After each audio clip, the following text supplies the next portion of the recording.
Giants are on their way to getting this one over Washington.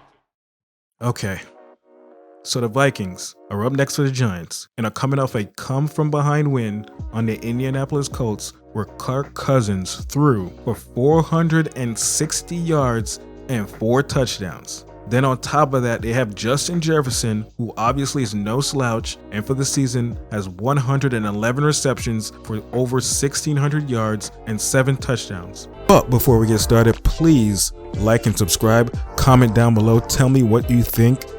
It would mean the absolute world to me and this channel to receive your support. Thanks in advance. All right, let's get started. That dude is going to be very hard to stop, and we're going to be seeing a lot of gritties, especially if we don't get to the quarterback in this game. We have a tendency to blitz. We need to get there. And of course, we'll be missing Adoree Jackson yet again. And if all that isn't bad, we also have to worry about Dalvin Cook, who is yet again a 1,000-yard rusher. The Minnesota Vikings have scored and gained a lot of yards in their first 14 games, ranking 8th and 13th in those categories respectively.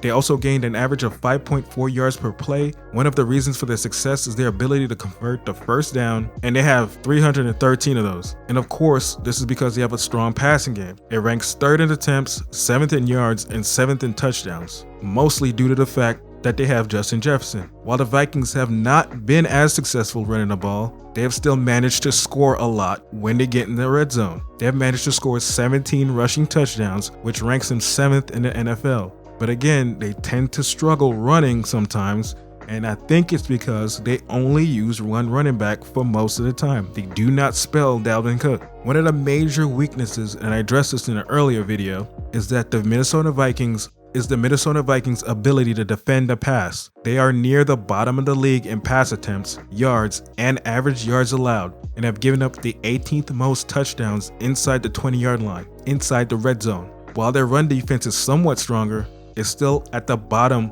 of many categories. This is a huge Achilles heel for the Vikings. I don't see how they'll get far in the playoffs. Another interesting thing about the Vikings is their relatively inexperienced O-line, with all 5 starters having less than 5 years of experience. The interior line is especially young, with the 3 players in their first 3 seasons, including a rookie at guard. Despite their relative lack of experience, the Vikings' offensive line has been serviceable this season, ranking 20th in run block win rate and 20th in pass block win rate. However, the pass block win rate is less effective at only 57%. This can be an opportunity for the Giants to apply pressure.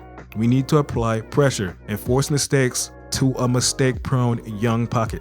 So after taking a look at all that, here's my opinion. The Giants are coming into this matchup a 4-point underdog, which is somehow a lesser underdog than last week against the Redskins. So I'm guessing we must have woken up some people out in Vegas and they're starting to take us a little bit more seriously. Who knows? But Vegas still has us losing. And on top of that, again, we have no Adoree Jackson and we have no McKinney to back us up back there in the secondary. That's going to be a major problem, like I said, against Justin Jefferson and their passing game. We need to stop the gritties. We need to not see any gritties in this game in the end zone. If we start seeing gritties in the end zone, it's going to get ugly really fast. They can't run the ball as well as we do. Surprisingly enough, we run the ball well. We may not have been doing it the past few games, but against the Redskins, we ran the ball pretty well.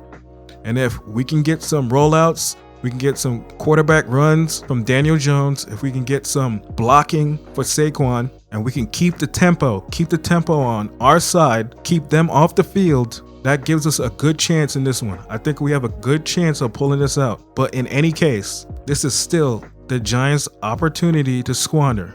The Giants, this is their opportunity to show the league that they're not the worst team since this, not the worst team since that with XYZ record, and beat the Vikings and take their own fate in their hands.